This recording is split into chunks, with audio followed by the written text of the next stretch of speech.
आइए शुरू से शुरू करते हैं। कोई भी पार्टिकल या एटम तीन चीजों से बना हुआ होता है, इलेक्ट्रॉन, प्रोटॉन एंड न्यूट्रॉन।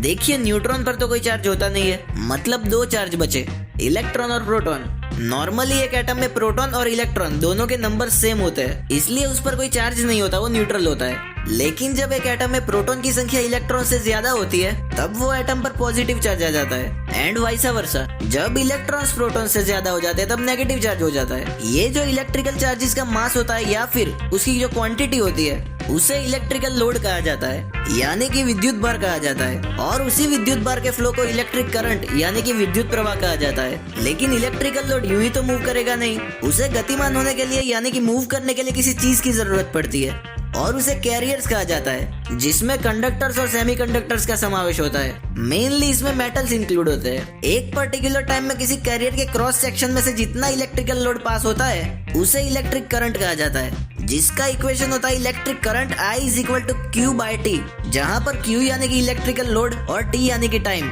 देखो ये इक्वेशन जैसी चीजों में काफी लोग कंफ्यूज रहते हैं। इसमें कंफ्यूज होने की कोई बात नहीं है। सिंपल सी लैंग्वेज में जो चीज नीचे लिखी होती है उसका मतलब होता है इतने में, और जो चीज ऊपर लिखी होती है उसका मतलब होता है इतना मिलेगा। मतलब अगर इस चीज में देखें तो I = क्या होता है, इतने टाइम में जब इतना इलेक्ट्रिकल लोड जब पास होता है तो उसे इलेक्ट्रिक करंट कहा जाता है। वही सेम चीज डेफिनेशन भी बोलती है। इलेक्ट्रिकल लोड यानी कि Q का ऐसा यूनिट कूलम्ब होता है। अब ये कूलम्ब क्या है, देखिए 6.24 × 10⁻18 इतने इलेक्ट्रॉन्स का मिला के जितना चार्ज होता है उसे एक कूलम्ब कहते हैं। अभी जो I का ऐसा यूनिट होगा वो कितना होगा, वीडियो को पॉज करके अभी कमेंट कीजिए। देखिए I = Q/T है, तो Q का ऐसा यूनिट कूलम्ब होगा और T का ऐसा यूनिट सेकंड होगा।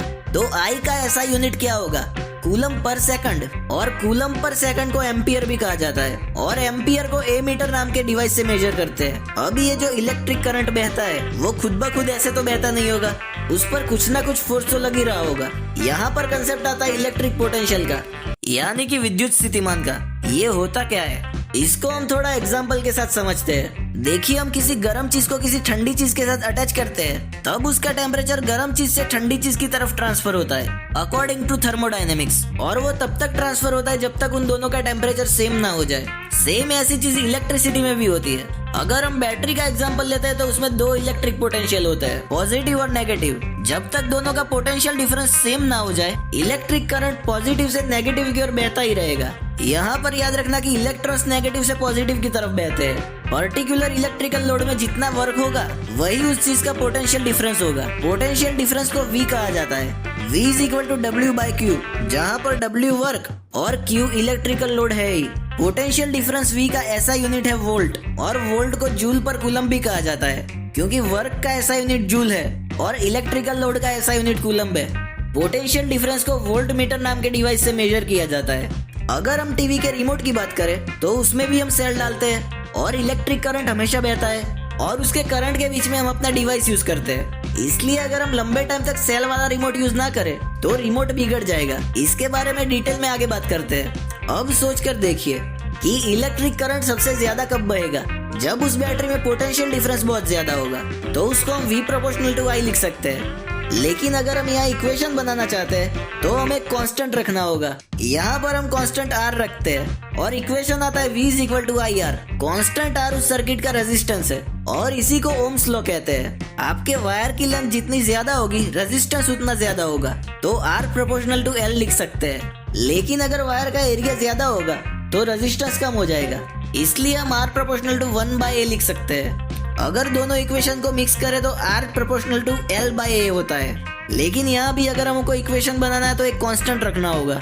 यहाँ पर रो को कांस्टेंट लेने के बाद इक्वेशन आता है R = ρ × L/A, जहाँ पर रो यानी कि इलेक्ट्रिकल रेजिस्टिविटी, जिसका ऐसा यूनिट ओम मीटर है, और रेजिस्टेंस का ऐसा यूनिट ओम है। अलग अलग चीजों की रेजिस्टिविटी अलग अलग होती है। देखिए दो डिफरेंट पोटेंशियल्स के बीच में जो इलेक्ट्रिक करंट बह रहा है, उनके बीच में हमारा डिवाइस होता है, जिससे वो एनर्जी यूज करता है। लेकिन मान लो अगर वो एनर्जी यूज ही ना हो तो बैटरी में गर्मी बहुत ज्यादा बढ़ने लग जाएगी, और इसी चीज का यूज इलेक्ट्रिक हीटर और इस्त्री में किया जाता है। अगर उस चीज का पावर कैलकुलेट करना हो तो पावर का इक्वेशन नॉर्मली W/T होता है, मतलब पर्टिकुलर टाइम में जितना वर्क हुआ है वो उस चीज का पावर होता है। लेकिन आगे हमने इक्वेशन देखा उस हिसाब से V = W/Q होता है। इसका मतलब W = VQ हम लिख सकते हैं। और finally P is equal to VI आएगा।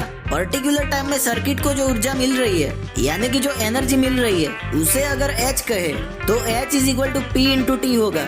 लेकिन ऊपर हमने देखा P is equal to VI होता है तो यहाँ पर H is equal to VIT होगा।